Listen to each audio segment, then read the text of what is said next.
A personal disclaimer before we start. All of my sources are in the description below. This is purely of passion. I get excited just thinking about making these videos. I know people don't like AI voices. I don't use my real voice because, one, I don't have a subscription yet. Two, I'm not good at voiceovers at all. And three, I'm not comfortable having my voice out there. I have a stutter, ADHD, and a learning disability which makes it harder. Sometimes I think I have autism. I can be nuts in real life, which make people around me think I'm on meth. But no, I just have a lot of energy inside. The point of my videos is to learn something, not to be entertained. So enjoy the video and always keep learning. At the dawn of the 20th century, Germany, newly unified and ambitious, cast envious eyes upon the vast oceans ruled by the British Empire. A young Kaiser, Wilhelm II, ascended to the throne, harbouring grand visions of German power projected across the globe. He believed that to be a truly great nation, Germany needed a powerful navy, a fleet capable of challenging British dominance. Germany's existing navy was no match for the mighty Royal Navy, yet the Kaiser was undeterred. He embarked on a path of aggressive naval expansion, one that would have profound consequences for Germany and the world. The stage was set for a naval arms race of unprecedented scale, a clash of titans that would pit the old sea dog against the ambitious newcomer. The Kaiser's dream of a German fleet to rival the Royal Navy would not be easily realized. Wilhelm II saw the Navy as the key to fulfilling his vision of a German empire to rival ancient Rome. The Kaiser's enthusiasm for naval expansion ignited the imaginations of many Germans and fueled a wave of nationalistic fervour. Shipyards hummed with activity as massive battleships, sleek cruisers and deadly torpedo boats slid down the slipways into the North Sea. Leading the charge was Admiral Alfred von Tirpitz, the architect of the new German Navy. Tirpitz championed the concept of the risk theory, arguing that Germany did not need to match the Royal Navy ship for ship. Instead, it needed to build a fleet powerful enough to inflict such heavy losses on the British that they would be unwilling to risk a full-scale engagement. The British, initially dismissive of the upstart German challenge, soon realized the seriousness of the threat. The Anglo-German naval race had begun, casting a long shadow over the early 20th century. In 1906, HMS Dreadnought, a revolutionary new battleship, slid into the waters of the River Thames. This behemoth of steel, bristling with an unprecedented 10-12-inch guns, rendered all existing battleships obsolete overnight. Germany, already heavily invested in its naval expansion, refused to be left behind. It immediately began constructing its own dreadnoughts, larger and more powerful than their British counterparts. The Kaiser, obsessed with outdoing his British rivals, pushed for ever larger ships, each new class of battleship surpassing the previous one in size and firepower. The rivalry extended beyond battleships to encompass every aspect of naval power. Both sides poured vast sums into developing new technologies, from long-range radio communication to advanced torpedoes. The race to build bigger, more powerful warships had taken on a life of its own, driven by national pride and strategic calculation. The long, simmering tensions in Europe finally boiled over in 1914, plunging the continent into the abyss of the First World War. The German High Seas Fleet faced its old adversary, the Royal Navy, in the frigid waters of the North Sea. The Battle of Jutland, fought in May 1916, was the only full-scale clash between the British and German fleets during the war. While the British suffered heavier losses, the German fleet failed to achieve its objective of breaking the British blockade or inflicting a decisive defeat. While the surface fleet slugged it out in the North Sea, a new weapon emerged from the depths, the submarine. German U-boats prowled the Atlantic, sinking merchant ships carrying vital supplies to Britain. The unrestricted submarine warfare campaign, launched by Germany in 1917, brought the United States into the war on the side of the Allies. The Kaiser's dream of a fleet that could challenge British naval supremacy lay in ruins, sunk beneath the waves of the North Sea. Section 5. A new order, a new navy. The rise of the Kriegsmarine. The Treaty of Versailles imposed strict limitations on the size and capabilities of the German Navy. Battleships were scrapped, submarines banned, and personnel drastically reduced.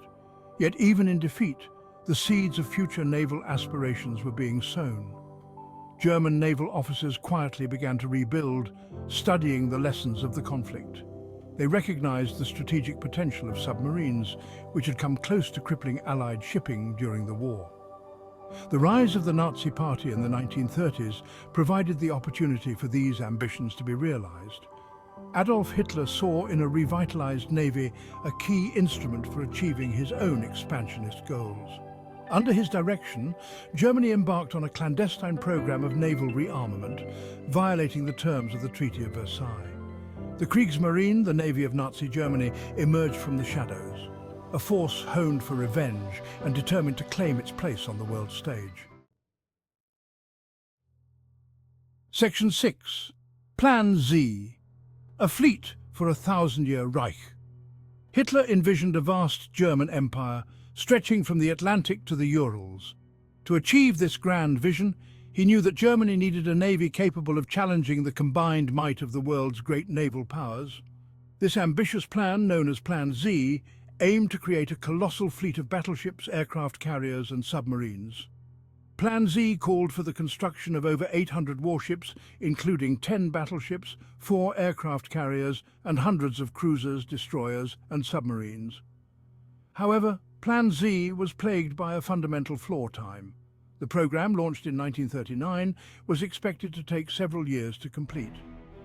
But Hitler, driven by his own impatience, unleashed his armies upon Poland in September 1939, plunging Europe into a new war.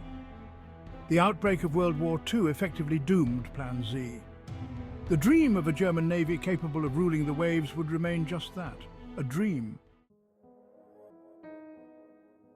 Section 7. The Wolfpack's prowl U-boats rule the Atlantic. German U-boats, operating in the vast expanse of the Atlantic Ocean, emerged as a deadly threat to Allied shipping. Under the command of Admiral Dönitz, the U-boats waged a relentless campaign against the convoys carrying vital supplies from North America to Britain.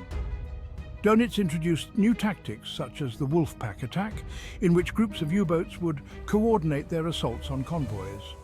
The U-boats sent thousands of tons of Allied shipping to the bottom of the ocean, bringing Britain to the brink of starvation. The early years of the Battle of the Atlantic were a period of unprecedented success for the U-boats. The Allies, caught off guard by the ferocity and effectiveness of the German submarine offensive, struggled to counter the threat. Section 8. Turning the tide, Allied countermeasures and the Battle of the Atlantic. The Allies, recognizing the existential threat posed by the U-boats, poured resources into developing new technologies and tactics to counter the German submarine menace. The tide began to turn in the Allies' favor with the introduction of new radar systems and long-range aircraft. The Allies also began to crack the German naval codes, gaining valuable intelligence about U-boat movements. This intelligence allowed the Allies to anticipate German attacks and reroute convoys around areas of heavy U-boat activity. The tide of the battle turned decisively in 1943. The combination of improved Allied tactics, technological advancements, and increased production of escort ships proved too much for the U-boats to overcome. By the end of the war, the U-boat threat had been effectively neutralized. Section 9, Twilight of the Kriegsmarine, from defeat at sea to surrender ashore. The Bismarck and the Tirpitz, Germany's 2 mighty battleships, were sunk by the Royal Navy. The German surface fleet, outmatched and outgunned, spent much of the war confined to port. With the tide of the war turning decisively against Germany, the Kriegsmarine was reduced to a shadow of its former self.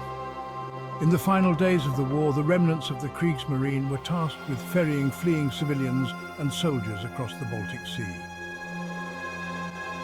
On May 8, 1945, Germany surrendered unconditionally to the Allies. The final chapter in the history of the Kriegsmarine had been written. Section 10, Legacy of the Kaiser's Gamble, a navy adrift in history. The German naval ambitions of the late 19th and early 20th centuries ultimately ended in defeat and disillusionment. The Kaiser's gamble, the decision to challenge British naval supremacy, had profound consequences for Germany and the world. The legacy of the Kriegsmarine is a complex and contested one. On the one hand, it is a story of technological innovation and the courage of the sailors who fought and died beneath the German naval ensign. On the other hand, the Kriegsmarine's legacy is tainted by its association with the crimes of the Nazi regime. The German Navy, twice destroyed and twice rebuilt, emerged from the ashes of defeat in 1945, its future uncertain. The lessons of the past would continue to shape the course of German naval history, a reminder of the enduring allure and the terrible costs of power on the high seas.